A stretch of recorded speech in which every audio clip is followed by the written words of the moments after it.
Hai semua, hari ini saya akan berkongsi sedikit informasi dan pengetahuan tentang ADHD. Apakah yang dimaksudkan dengan ADHD? Attention Deficit Hyperactive Disorder (ADHD) atau sindrom kurang daya tumpuan dan hyperaktif adalah gangguan neurodevelopmental yang mempengaruhi tentang perhatian seseorang, hyperaktif dan kawalan diri. Ia juga merupakan satu kecelaruan tingkah laku yang biasa terjadi di kalangan kanak-kanak. Mereka khususnya murid pelajar berkeperluan pendidikan khas bermasalah pembelajaran seperti ADHD sering menghadapi cabaran dari segi perhatian, impulsif dan hyperaktif. Berikut merupakan ciri-ciri ADHD. Yang pertama, hyperaktif. Mereka sukar duduk diam dalam situasi yang memerlukan ketenangan. Yang kedua, impulsif. Mereka juga sukar mengawal emosi atau keinginan serta-merta. Yang ketiga, perhatian. Mereka sukar menumpukan perhatian pada tugasan yang memerlukan tumpuan yang lebih lama. Yang keempat, ketidakupayaan untuk mengawal diri. Mereka sukar mengurus masa dan tugas harian.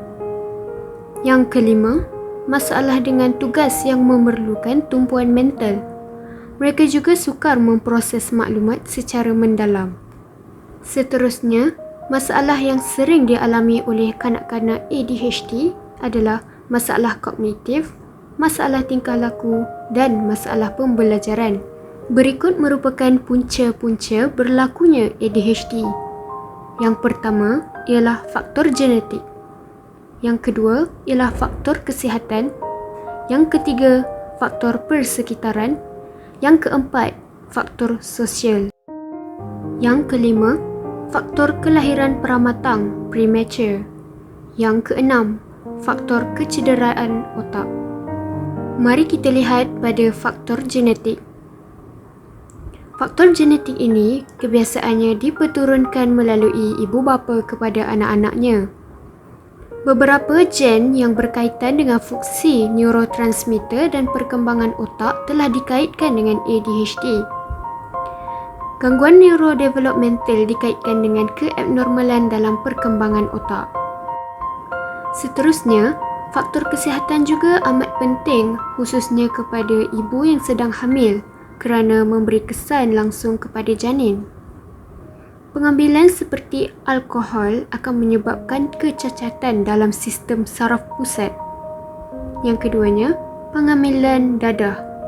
Ia juga akan menyebabkan keterbelakangan fizikal dan mental. Hal ini juga dapat meningkatkan risiko kelahiran bayi ADHD. Seterusnya, kita juga mempunyai faktor persekitaran di mana pendedahan kepada bahan kimia berbahaya semasa peringkat kehamilan dan kanak-kanak. Satu kajian yang dijalankan pada tahun 2016 iaitu sejenis toksin, lambung, walaupun digunakan dalam kepekatan rendah dapat mengubah fungsi dopamin yang merangkumi kawalan motor atau pergerakan perkembangan kognitif, emosi dan motivasi. Selain itu, kita juga ada faktor sosial. Kanak-kanak ADHD akan berasa terasing dan mengasingkan diri dari kanak-kanak normal kerana sedih dan kecewa kerana mempunyai masalah ADHD. Faktor kelahiran pramatang. Bayi yang dilahirkan pramatang atau berat terlalu sedikit mempunyai 2 kali risiko diagnosis ADHD. Ia juga mengganggu proses pembangunan normal sistem saraf pusat yang melibatkan keupayaan pemprosesan maklumat dan pergerakan badan. Faktor kecederaan otak. Hal ini dapat menjejaskan kebolehan perhatian mereka. Seterusnya, mereka mempunyai struktur otak yang tidak normal.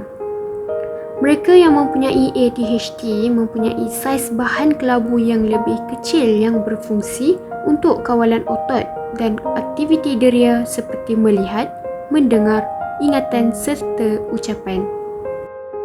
Baiklah, sebelum itu, mari kita uji pengetahuan anda tentang apakah faktor-faktor ADHD yang telah dijelaskan tadi.